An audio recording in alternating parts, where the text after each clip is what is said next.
Hi there. Welcome to the Whiskey Time Show. I'm Luke.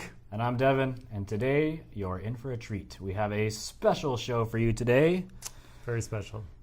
And as you can see, we are currently deeply engulfed in an Octomore forest because it is the Octomore episode. Octomore. And we have not one, not two, but 6 Octomores. So today we're going to be trying the 8.1 and the 8.3. Both excellent. Well, I assume excellent. We haven't tried them yet. They're new to us. So Octomore is an experimental series created at the Bruichladdich Distillery in Islay. It started off, I guess, as an experiment to see if they could make the most heavily peated Scotch and what would happen if people would like it. And I guess the idea was that they didn't want to have to age it too long either, because these are actually not aged very long, as we'll talk about shortly. Soon. What else? Yeah, that's a good...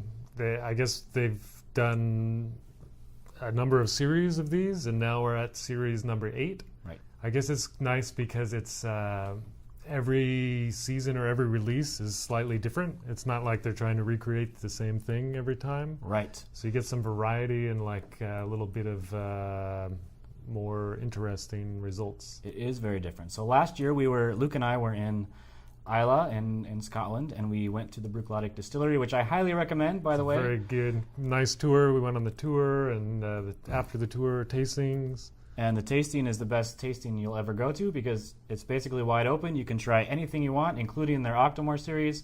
We tried the 7.3, which was my favorite back then. And actually what's interesting about that, besides that it's like $200 and we got to taste it on the tour for free, is that the peats per million, or the phenol parts per million, peats per million, ppm, as Luke likes to call it. Peats per million. Right. Was 169 for the 7.3. And so like Luke was saying, every year it's new and it's different. So the 8.1 is 167 parts per million. 167. And the 8.3 is actually the highest peated Scotch ever at... Heaviest peated malt. Right. At how much? 309 parts per million. My gosh. That's like almost a little less than double. Almost yeah, and double. we thought that the 7.3 at 169 was... pretty peaty. Really peaty. So I am very interested to see how this is going to taste. All right. But one thing we should mention about the phenol parts per million... is that it's not actually... the measure is not taken in the end product. Right. It's taken from the malted barley. The barley before they distill it.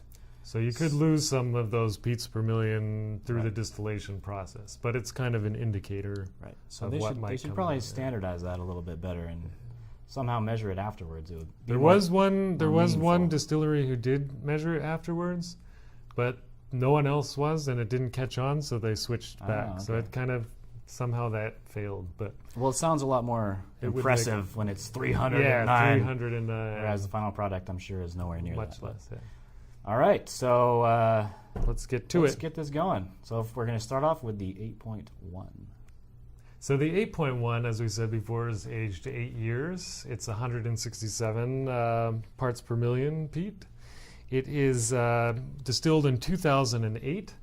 It's using 100% Scottish barley, which is very nice, from a 2007 harvest.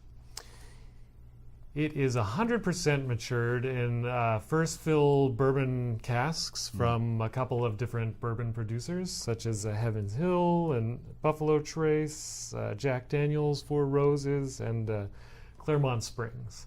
So you got some good bourbon barrels adding to the flavor of this peated whiskey. They made 42,000 bottles in this batch, and it is 59.3% alcohol by volume. All right, let's do it. Let's start clearing the forest here. Yeah, let's see where these are.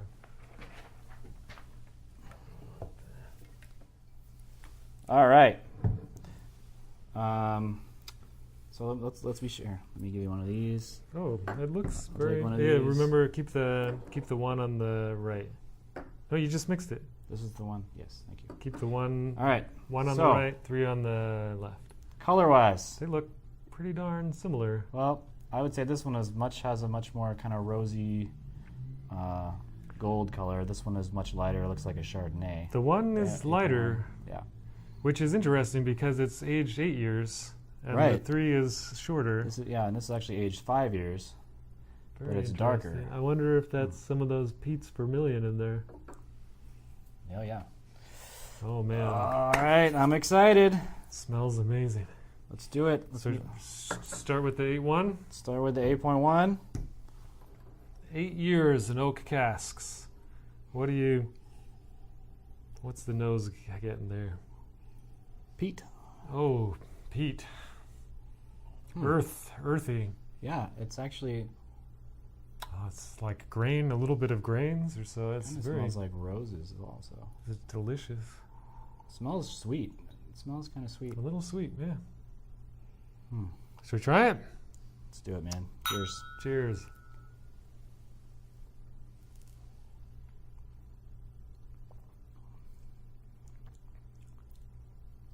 Oh, wow.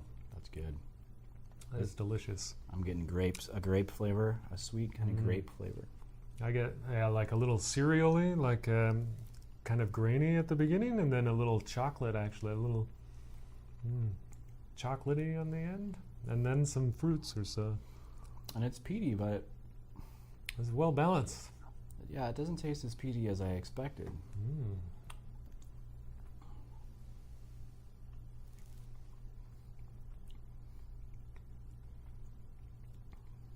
That's a good one. Although it does kind of have a sweet aftertaste. Yeah, very warming. All right. And 59.3%. Should we put a splash of water in there and see what it does? Oh yeah, let's do it. Now, we've also upgraded our water experience here because we poured a little bit too much in before. Yeah. It's kind of very oily, like the good oily taste. It's like a oil slick on top of a lake of scotch. I can't remember everything off the top of my head, but I swear the guy on the Bruichladdich website is an amazing poet, but he might have been drinking while writing these. I mean, I'm sure they've drank quite a bit because there's some interesting stuff here. But let's go for the color of the 8.1 is a winter sun, crisp and bright. Definitely winter sun there. Definitely crisp and bright.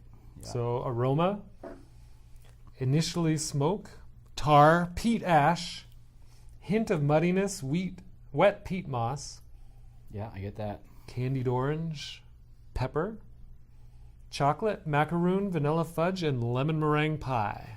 Dang. I don't know know. about the lemons, but I am smelling the orange. Okay, taste, liquid gold. That's what it says. Soft and delicate texture from slow distillation. Superb fruit smoke combination. On the lips, there is a soft kiss of salt spray. Ozone fresh. Sweet oak gives vanilla. Fudge, marzipan, and walnut. Melon and citrus come through on a floral breeze. Many layered, there is a lot to find in this Octomore. It's definitely floral and fruity, which I didn't expect at 167 parts per Yeah, million. that's good. Marzipan, walnut. Finish. Dry peat smoke, iodine, and oak sweetness combine. Oh, that's it's like a poet who wrote this. Yeah. Dry peat smoke, iodine, and oak sweetness combine. Wow. Hints of mint and bog myrtle fade with the lingering peat smoke. As ever, the last flavor to go. Beautiful. Frame it. It's beautiful. So, the 8.3. 8.3. Never been more excited to try a whiskey on the Whiskey Time show before. So, it's the most heavily peated barley In the world. ever bottled, Ever made. In the universe. ever that we know of. We can't say for sure about.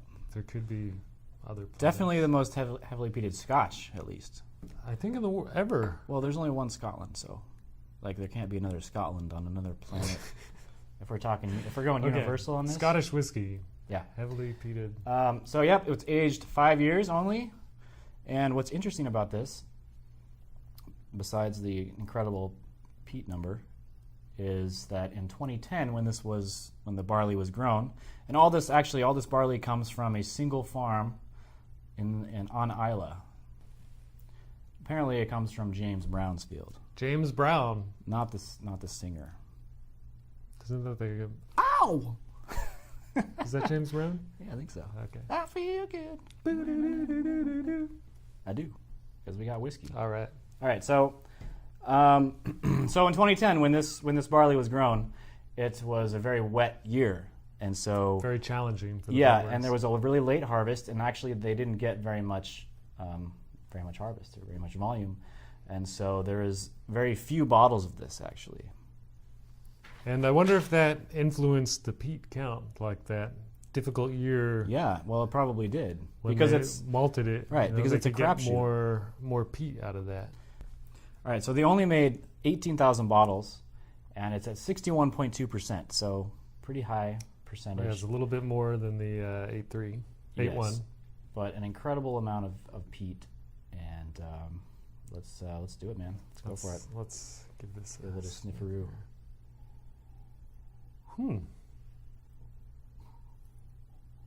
Seems milder than the other one. It does, actually. It doesn't even smell peaty. It smells like wet grass. Fruity grass. I get a little bit more alcohol there. It almost smells soapy. Soapy, yeah, a little chemically, a little more chemical. Like a fragrant shampoo. Like a peat shampoo. Peat shampoo. All right. Okay. Cheers.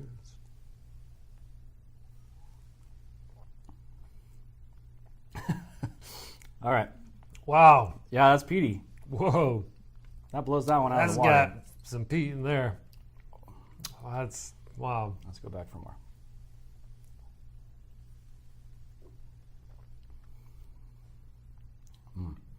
This is totally different than the 8.1. Oh, man. It's not fruity. That's got a lot. Oh, that's pretty heavy. Wow. The finish is amazing. It's like a peat bog like a dirty peat bog just swimming around in your mouth. Yeah.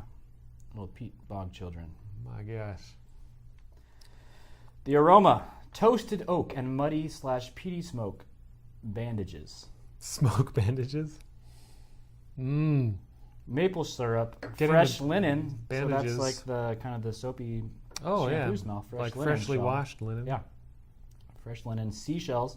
Evokes a memory of lying in the heather on peat moss. Oh, yeah. Because sometimes we do that. I've done that. I do that every weekend. Occasionally we think about that. The warm sun coaxing the scent from the wildflowers.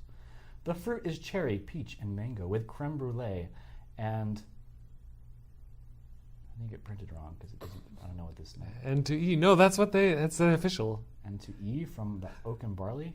And to E to the oak and barley. All right, that's some Scottish shit. I don't know what the hell that means. Taste. Initially a surprise, as the stellar level of peat is bitter and overwhelming.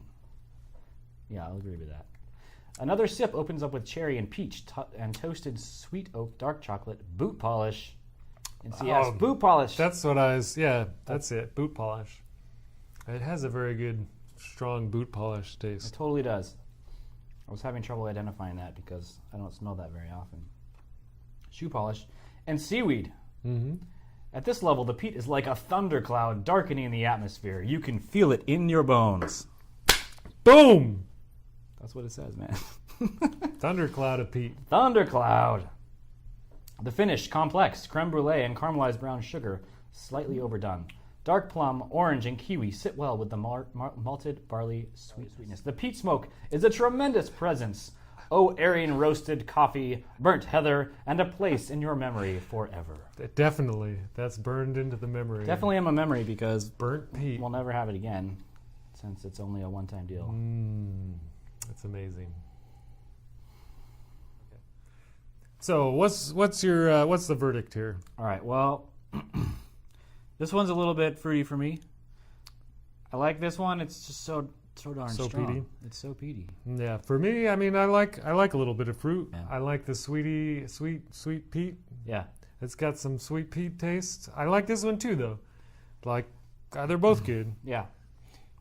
And I think actually they said, if you have both of these, and you like, maybe if this one's too fruity for you, and you want a little bit more peat, you can actually mix them. You can make your own blended Scotch whiskey. No kidding? Yeah. So you could add like a little bit of the fruity and a little bit of the punch in your mouth peat, and you get a good combined kind of blended malt. This is a Whiskey Time Show approved blend. That's right.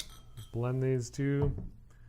You got a fruit and peat and fruit. Peat and fruit.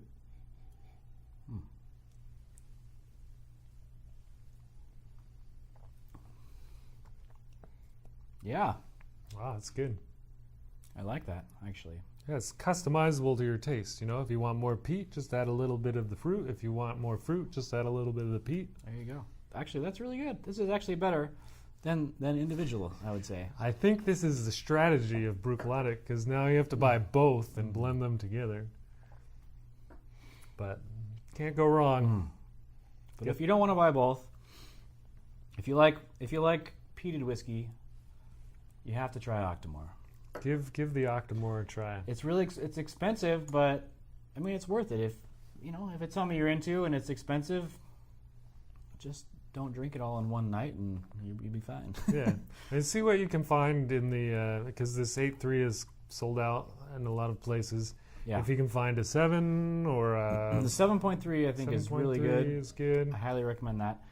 But basically, yeah, I had a bottle of 6.1 6 is good. or 6.2, and I just sipped on it for a long, 6 months, like a long time. Save it for special occasions. Save it for special occasions one. when your friends come over that like Scotch. Don't give it to your friends who don't like Scotch. It's a good one. Yeah, these are good. All right. So, thanks for watching the Whiskey Time Show. I'm Luke. And I'm Devin, and you just watched the Octomore edition.